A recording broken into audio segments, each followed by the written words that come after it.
This is Hidden Killers Year in Review, a look back at the biggest stories of 2025. This is Hidden Killers with Tony Brueski. Bryan Kohberger. There's, a lot happening since Judge Hippler said, we got to be a little more transparent. And transparent certainly is what we're seeing a lot more of these days. As the developments continue on, it makes you raise your eyebrows, literally, between the Amazon trail, the criminology case essay that reads kind of like a how-to guide, and the mysterious disappearance of his phone at just the right moment. Prosecutors are laying out what they claim is a carefully calculated plan. But how much of this sticks in a courtroom? Sounds good on paper, sounds good on the internet, but how is it going to read to a jury? And how much is just a really bad coincidence, which I'm going to guess that's going to be the next argument. Joining us is defense attorney and former prosecutor Eric Faddis. Eric, when prosecutors say this wasn't just a murder, but a methodical act of forensic evasion, DNA scrubbed, cars cleaned, license plates swapped, and trash ditched at 4 a.m., in little baggies with rubber gloves, because that's normal. How do you begin to kind of push back on this as a defense? Is that a red flag, and can it still be explained away, these sort of things? Sometimes in a case like this, the defense looks at it and says, hey, my guy couldn't have done this. He's not some mastermind criminal. He's not smart enough to pull this off, that kind of thing. But with Kohberger, he was a Ph.D. student in criminology. And so if there's anybody who knows how to methodically go about trying to commit a crime and then covering it up and get away with it, gosh, a PhD student in criminology would be a pretty good candidate for that. And so that is certainly not a defense that his side is going to be able to put forth. Especially when you're writing a paper about it and it doesn't look that good. Nobody has, I guess, seen the whole thing. We've seen little excerpts of it, but I'm curious to see what that paper looks like if it comes out, when it comes out. We obviously have seen his questions that were put out on the DeSales website, when he was studying, and those have since been taken down, asking criminals to basically tell me how you were feeling as you were committing said crime.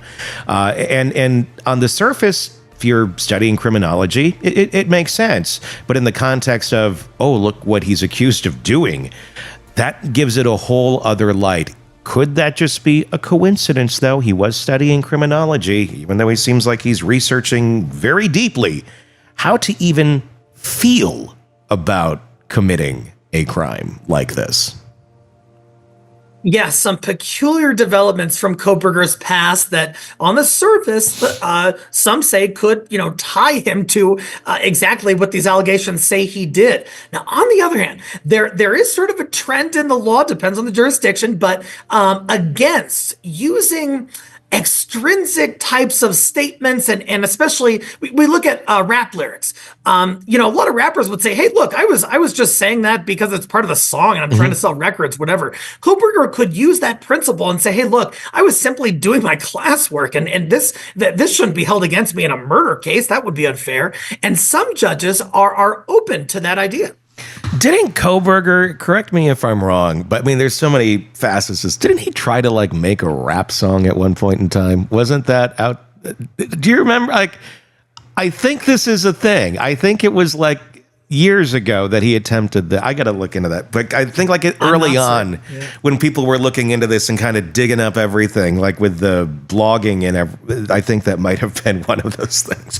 That being interesting, it's all a rap lyric. It's all he got the mask, he got the knife sheath, he shot a music video. Here's the music video, and it just happens to be shot in front of King Road. I'm making that up.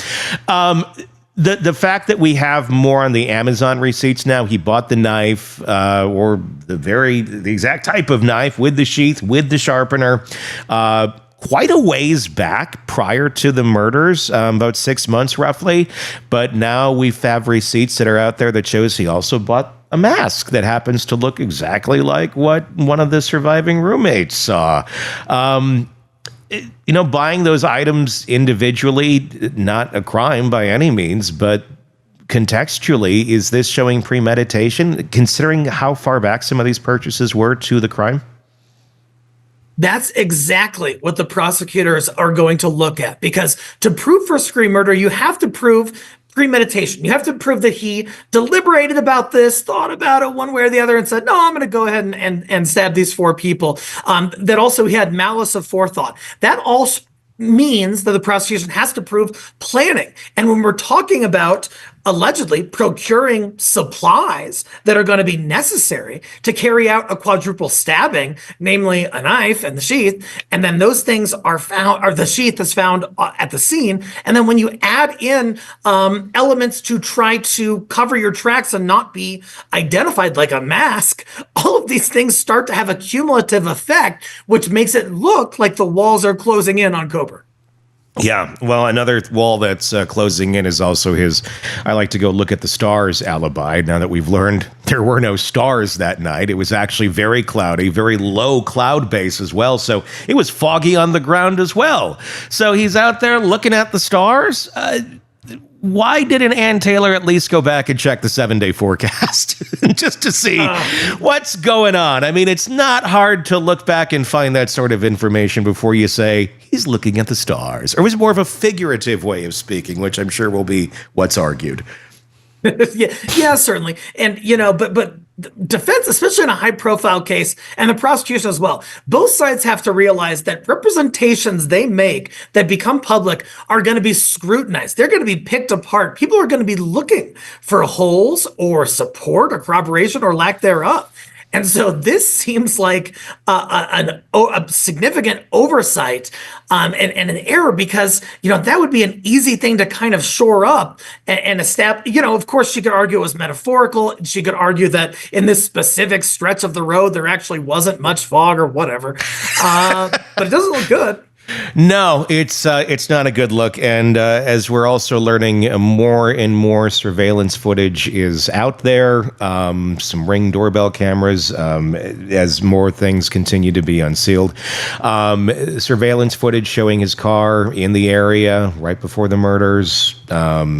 Several different, and the argument from the pro-burgers is it's a white car. They had it wrong at the beginning. It was the wrong year of Elantra. It's like, yeah, it's not a great shot, but when you put it in context with multiple camera shots and you go, okay, this pretty much looks like the car, and then he changed his plate shortly thereafter.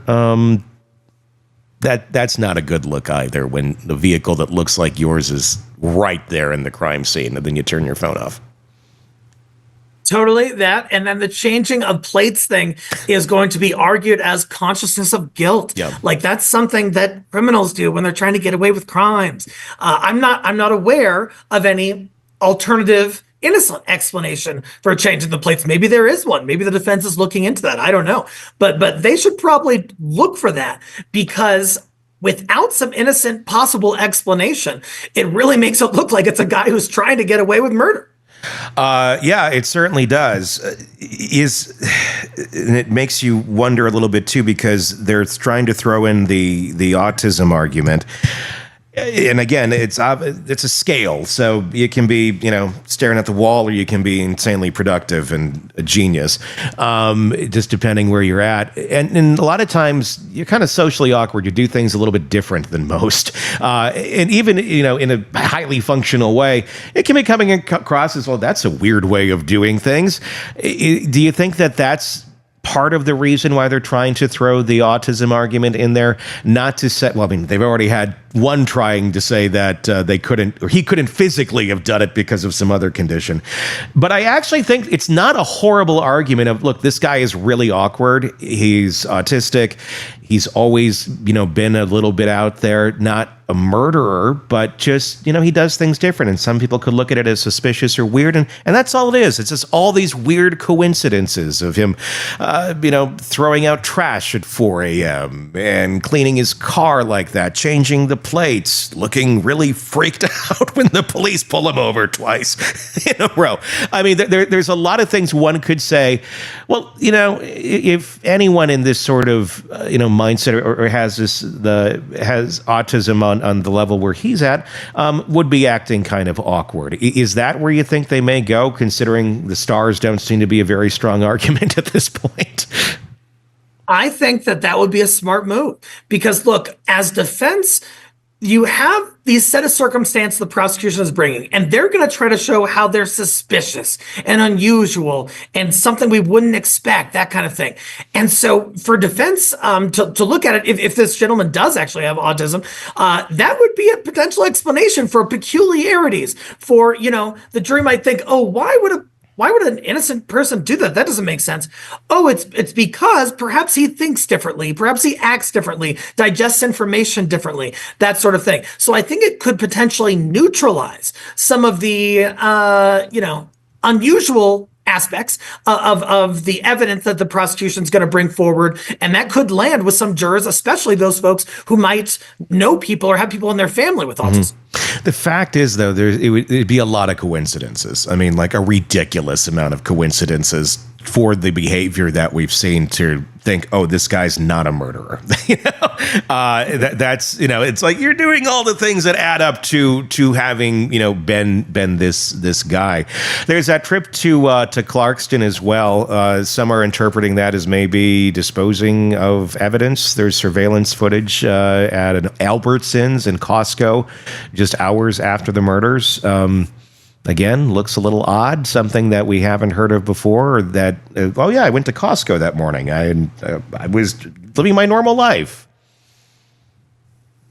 Yeah, those things, certainly the prosecution is going to argue, hey, that gives him the opportunity to cover his tracks, to try and dispose of inculpatory evidence and materials that could link him to this crime. Now, on the other hand, defense might say, hey, that is not sufficiently incriminating. That's something that just everybody could do. You can go to Albertsons in the morning. That's not a crime. And so I'll be interested to see really the potency of those specific details and whether defense can sort of neutralize those by saying, hey, anyone's allowed to go to Costco, man, if that's all right. Sure. And obviously it is. I want to bring up a graphic here that I put together while I was on vacation, because on vacation, what do? I sit there and I look at true crime things. This is a very interesting correlation, and I'm curious to get your thoughts on it. Maybe you've seen it on my Twitter or something the other day. Okay, it's up behind me. I'm going to blow that up a little bit. The look. We got the picture here of Kohberger, this one. This is the morning after the murders, wearing that really tight white shirt, which always felt weird to begin with. It's like, why are you like, well, I don't know, maybe this is how he wears his shirts. It's weird. And then you also have the movie American Psycho right next to him. and you'll look at the dress of the character in American Psycho. And I don't have this, but you also have the movie Psycho, where the murder takes place in the shower, where he's taking that picture. Both have the word psycho in the title. This is a man who has talked about feeling very different, very outside, very not part of the norm. I'm sure, in my conjecture, probably been called psycho before by some people, like he's crazy or whatever, just people in conjecture saying those sort of things. And to me, this looks like a nod. This looks like a really weird nod to the fact of if he did, or the allegation that he committed these crimes and thinks he's getting away with it. Like, I'm smarter than all of you, sitting there with the thumbs up. There's been a lot of weird correlations here where it's like, wow, I think he's, again, thinking he's smarter than the room and assuming he's never going to get caught, but he's going to put something like this out there of a F you to the world. I don't know. I found it really creepy. Psycho, American Psycho, there's a lot of weird correlations, I think, that tie back to that picture. I think there's more of a reason for the shower picture than meets the eye. There could be, there is a subset there's kind of a subculture that has romanticized American Psycho. You have this sort of handsome, smart person who also gets away with these gruesome murders, and everything's and everything is all right for him. And I just can't help but wonder whether there are some resemblances there. Kohberger was smart. He was a Ph.D. student. He's not a terrible looking young man, whatever.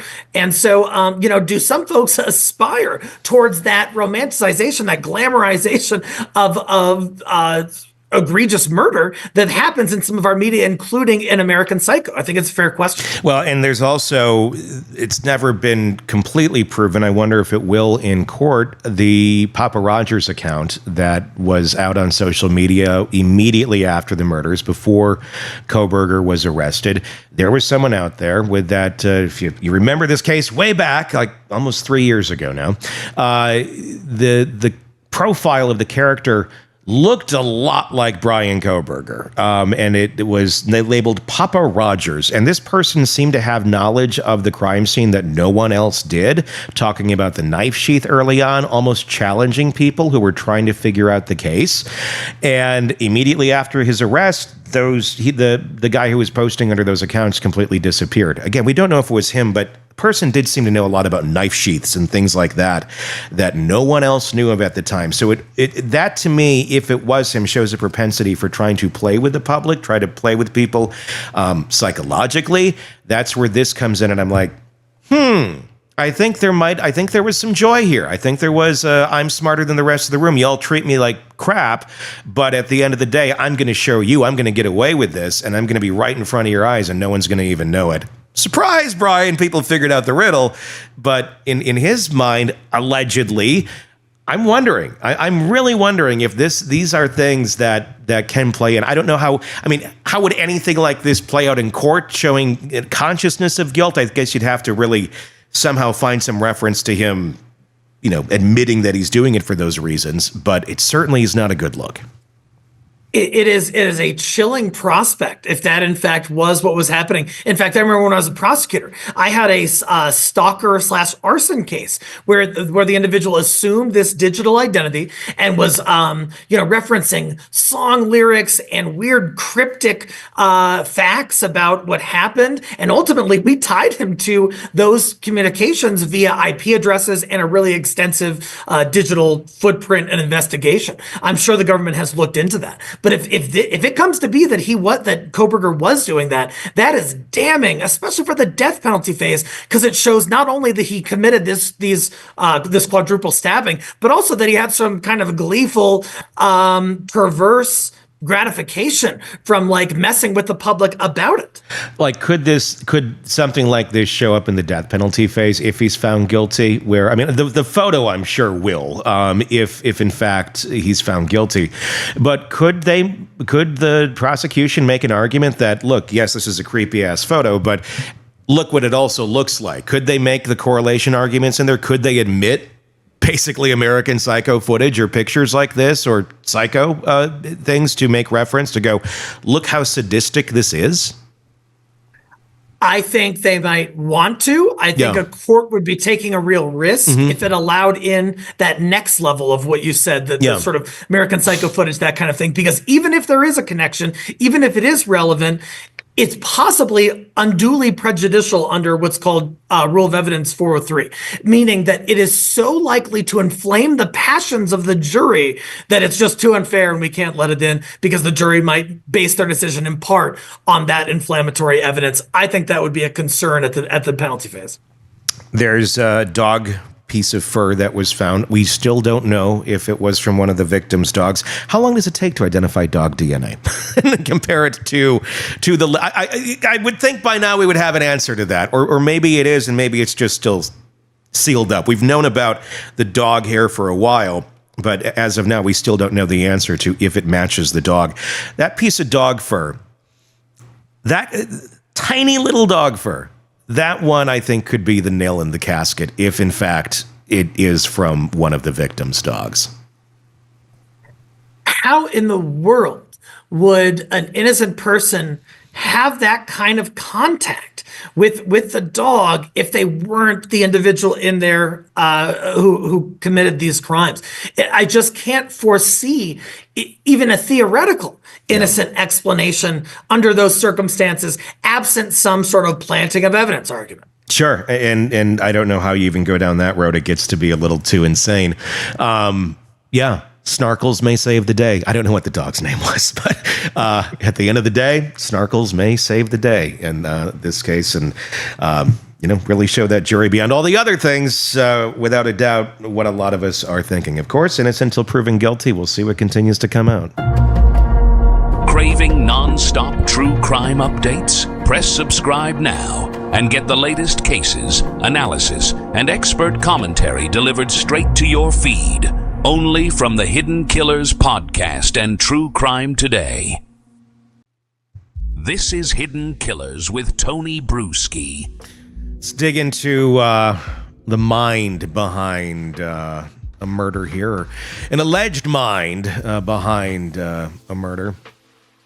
Let's talk about the mind prosecutors believe was behind them. The case against Bryan Kohberger, we're seeing that might be one of the most behaviorally fascinating sets of details to hit a courtroom in, I don't know, very, very long time. We're digging deeper and deeper into this and finding more and more bizarre correlations. Criminology student accused of quadruple homicide wrote a paper on how to process a murder scene.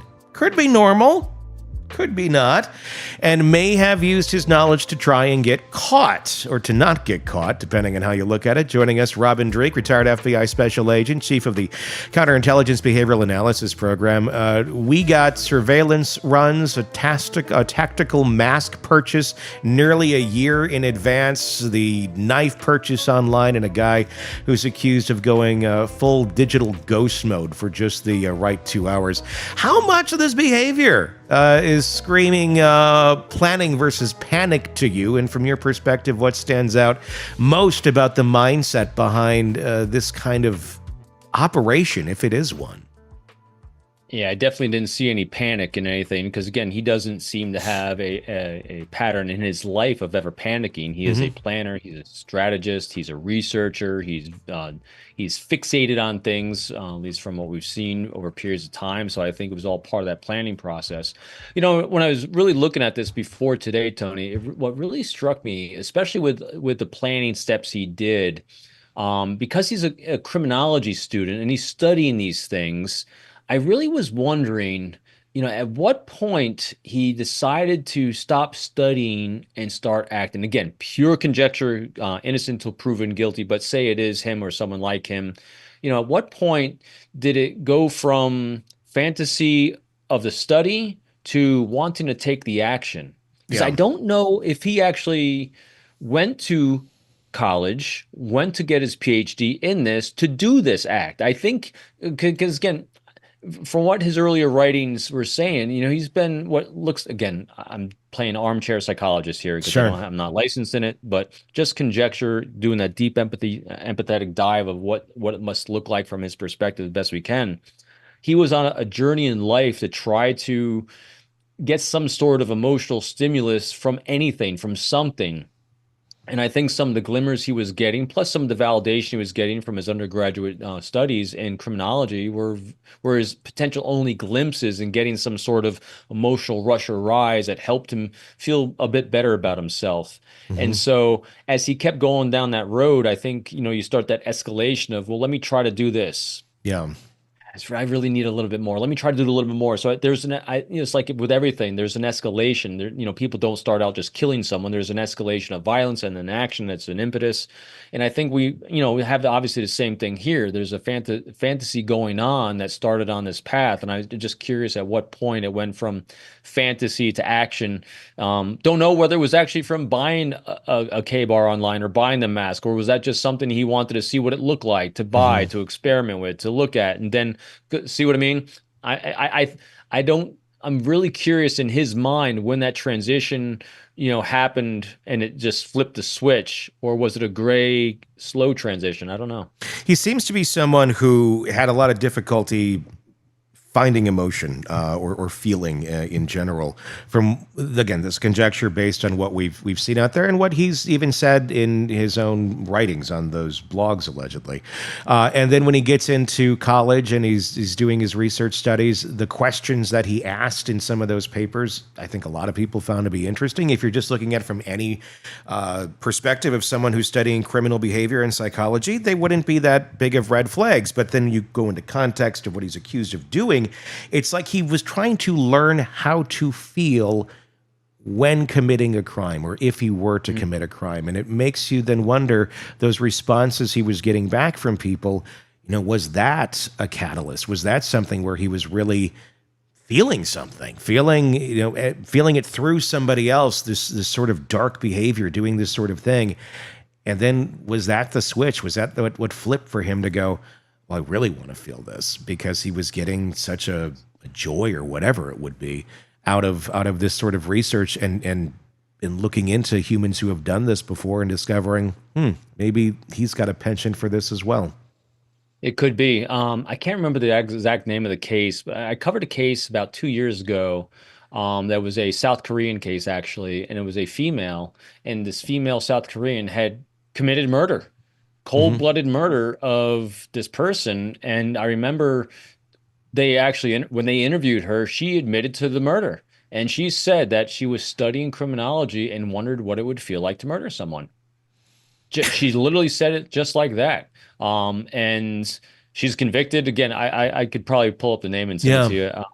What a broken brain, as you would say. I mean, that is broken brain and total, psychopathy because of lack of empathy for the action. They were they wanted to see and experience what it felt like to murder someone. Yeah. I think, conjecture on this one, with serial killers in general is like, there's an escalation there to see what it would feel like. He definitely seems to be a patient individual and patient person. So long-term planning, again, relating it to the world of spies, which I worked within, individuals that are eventually come to our side and commit espionage on against their home country and work for us. It's never, ever been on a whim. They've actually planned that first move and overture towards us for decades in some cases.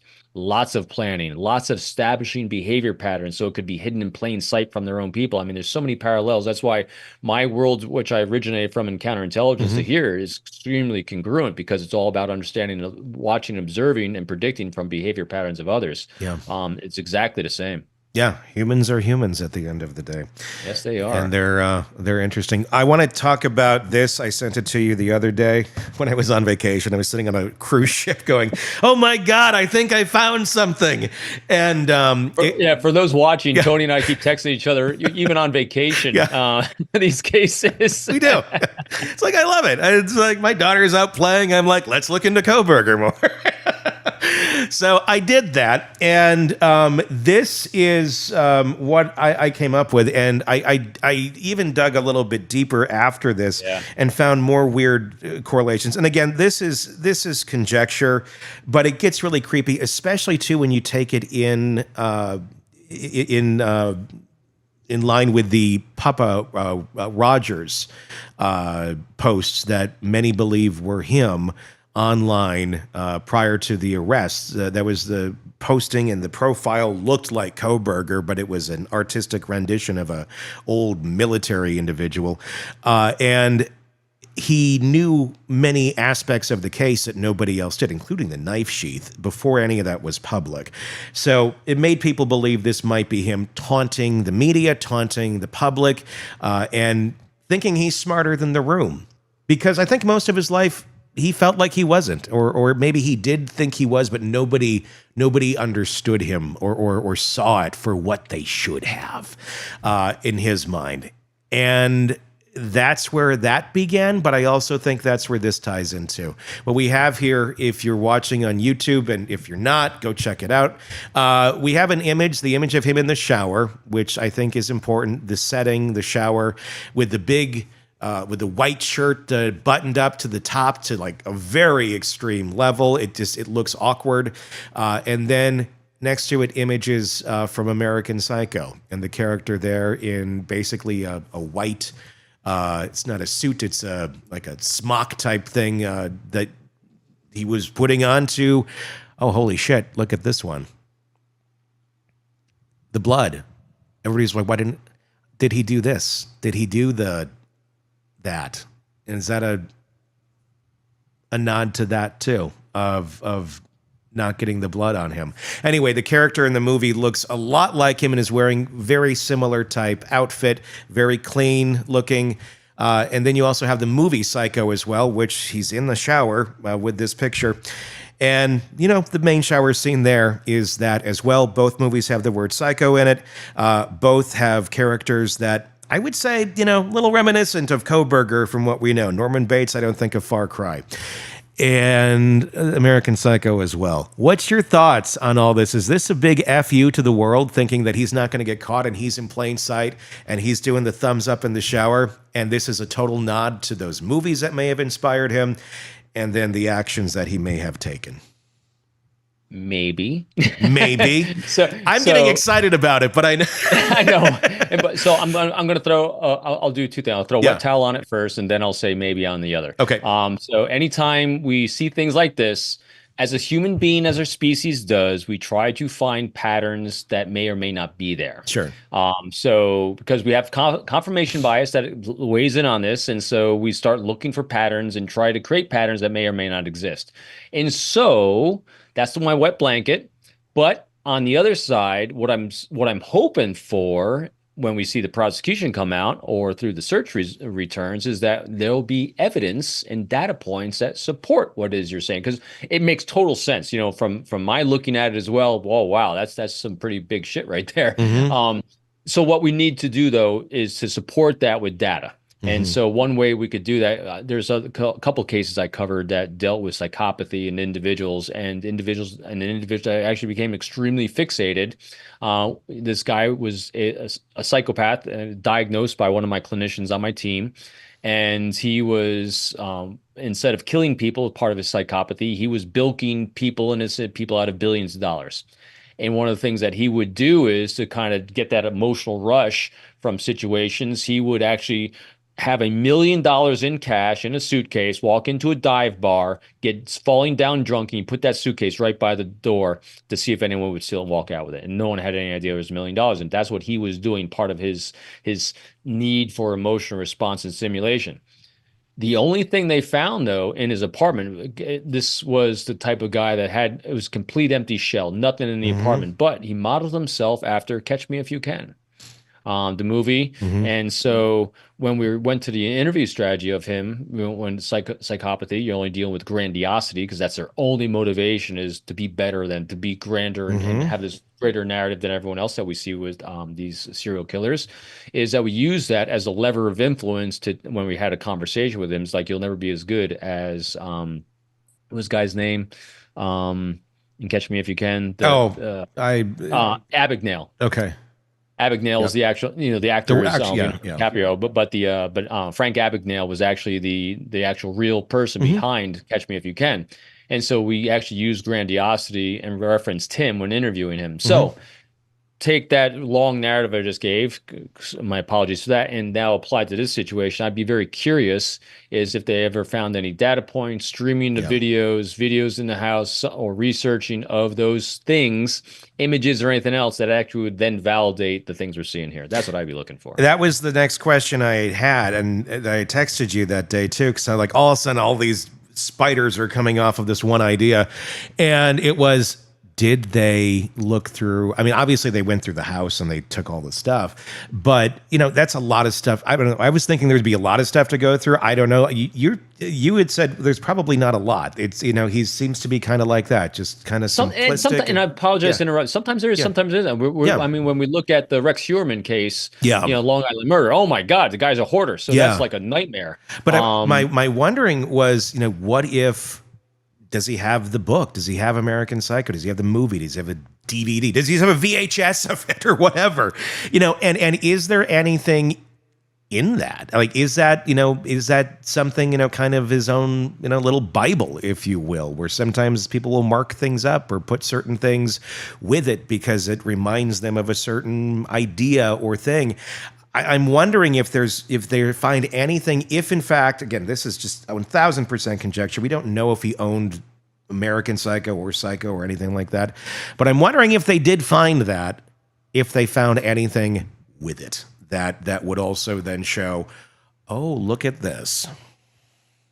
I would imagine, so the way I would be doing this, if I was doing a search, and I'm sure these people are doing the same thing, anything that kind of pops up in your viewpoint of what you're collecting rings true to violent crime or things like that, including movies that your eyes, because remember, when you're doing searches and seizures, you're going in with a confirmation bias. You're trying to confirm the things that you've been told to look for, and that's going to be one of the things they're going to be told to look for any kind of violent references on social media, on tapes, videos, DVDs, streaming services, whatever it is. And so, I would, as an investigator, I'm pretty sure that would stand out to them, and they would collect that, and you'd have an overlay. So, the way I'm thinking about this in my mind, if our conjecture is accurate, and this is a play on what he exposed to Psycho, that will come out in prosecution because it will be there if it was. If it's not there and they did all those searches, then I think we just have our own confirmation bias. But yeah, I'm kind of predicting. I'm thinking they're probably going to find something like that. I'm wondering because it's strong. It is strong. There's so many references that you can pull out of that one picture because it's such a weird picture of him in the shower with the thumbs up. Like, why? Why is that picture even taken? So exactly the point. So granted, I threw that wet blanket on it looking for data points, but now we look at the arc. What would inspire someone to take this photo? Yeah. It stands out. Now, granted, last chat, I commented, wow, this is the only time he's smiled before that we've seen.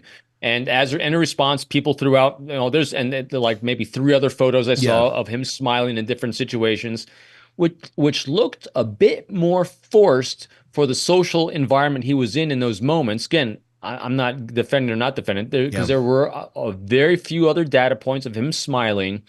But when have we seen anyone? Have you taken a picture in your shower with a shirt like that? No. Have you known anyone else in your life that has ever done that? No, I mean, not at all. It's such a deviation from what a normal human being would do. That we've seen in our experience. Again, I've covered these cases with you. I've never seen that before. That stands out. So again, you ask yourself, from his perspective, what would inspire you to want to take this picture? Yeah.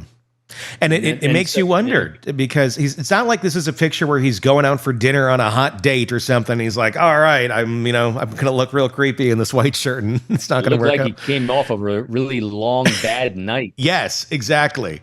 And hadn't seen sunlight for about a year. I know, it's very vampire-ish.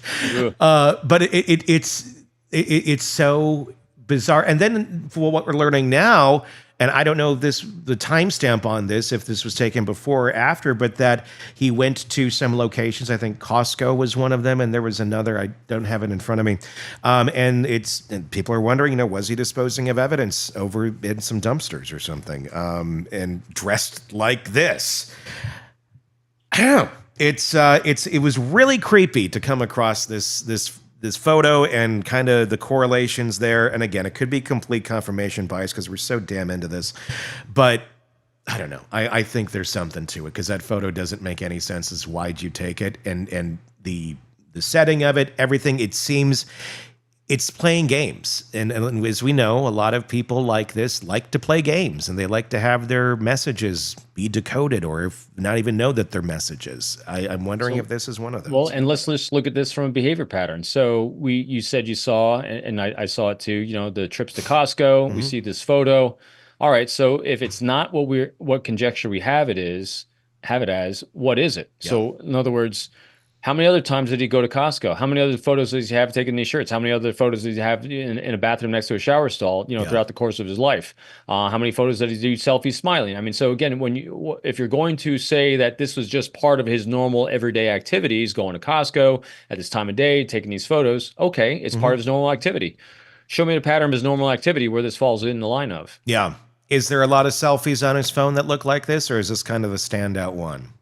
All right. So you're looking for data points that can show consistency. And if it's inconsistent with those patterns, that's when you say, what was going on different that day or that small period of time that was incongruent with the other patterns of life. And when you align it with that, and then you have other evidence that topples on top of it, like DNA, touch DNA on a knife sheath, you're like, of course. Yeah. There's a lot piling up, and it's getting far more damning. Changing the car plates. We're learning about more video evidence showing the car in the general area of the house that night.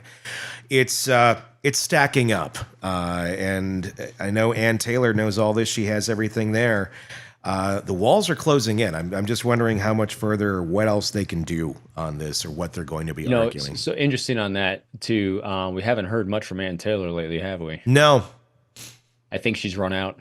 I think the last play was autism, and she's run out. And again, from the very beginning, we're like, why is prosecution not fighting back on these things? And our conjecture was because they have a lot of stuff we haven't seen. And now we're getting the trickles, and every trickle we're getting, we're like, oh my. There's a lot to my. A lot. Oh my. Craving non-stop true crime updates? Press subscribe now and get the latest cases, analysis, and expert commentary delivered straight to your feed. Only from the Hidden Killers podcast and True Crime Today.